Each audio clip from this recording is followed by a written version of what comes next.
I'm Nick Pienta, and this is Pienta Real Estate.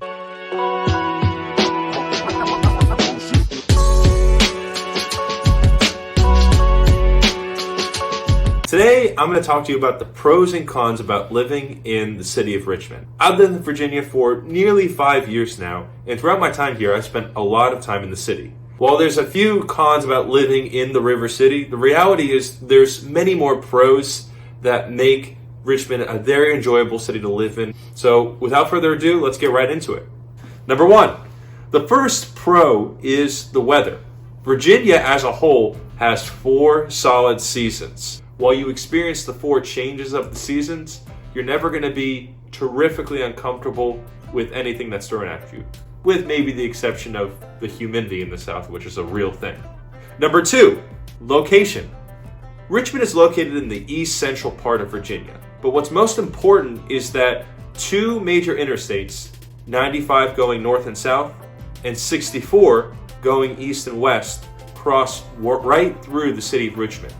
If you go 3 hours north or south on 95, you're liable to get all the way up to Washington, D.C. or North Carolina.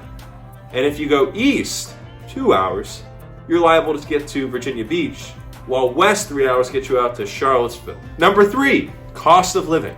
So on most cost of living indexes, Richmond hovers around a 95, with the nation's average being 100. As an overall whole, Richmond is cheaper to live in as a city than other major cities throughout the United States. Number 4, job growth.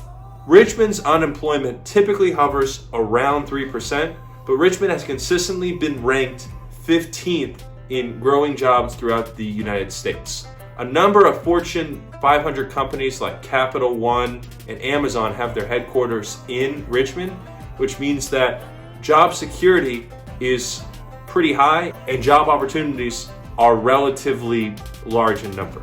Number 5, education. Richmond has a number of highly rated schools from the elementary level to the collegiate level.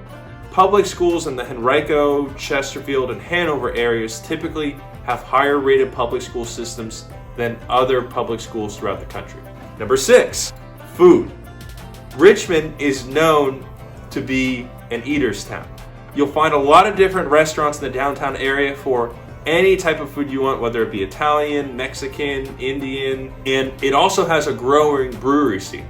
So if you're in the mood for some good food and good drinks, just head on downtown and you have a number of options to choose from. Number 7, recreation. Richmond is a city for everyone, which means that there's a number of different activities to fit a number of different interests. Whether you're a history buff and want to check out something like the Edgar Allan Poe Museum or the Flying Squirrels, Maymont Park, or Belle Isle, the reality is you have a number of different activities to choose from to keep yourself busy. And now for the cons.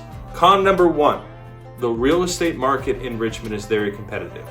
Home prices have been listed 8% more than the national average, and on average, homes will typically only last 43 days on the market. In addition to that, there is a large inventory problem, meaning that the amount of homes available for sale are much lower than anywhere else in the country right now. So for anyone wanting to purchase a home here, they're going to have to know what they want and have an action plan ready to be able to get what they want. If you need some help though, luckily, I'm a realtor. So just leave a comment below or message me directly if you need any assistance whatsoever. Richmond is a smaller city. If you are looking for a scene that has major sports teams, major nightlife, or just an overall large amount of people, large metropolis, Richmond's not going to be that. From an overall activity and event perspective, there's still plenty of stuff, just not as much compared to larger cities like New York or Houston. And number 3, it's a southern city. And again, that's not necessarily a con, particularly if you enjoy the South, but the reality is you're going to run into certain things that the South will typically run into. We don't get a lot of snow around here. The most we'll get at a time is a couple inches, but the reality is no one knows how to deal with it.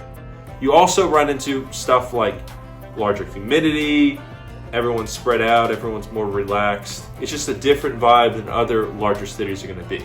And that's all I got for you today. If you have any other pros and cons that you want the good people of YouTube to know about, make sure you leave a comment below. Be sure to subscribe if you like the content that you see, and keep your eyes open. There's going to be more videos coming, particularly regarding the daily life of a real estate agent. Thank you very much, and hope you have a good one.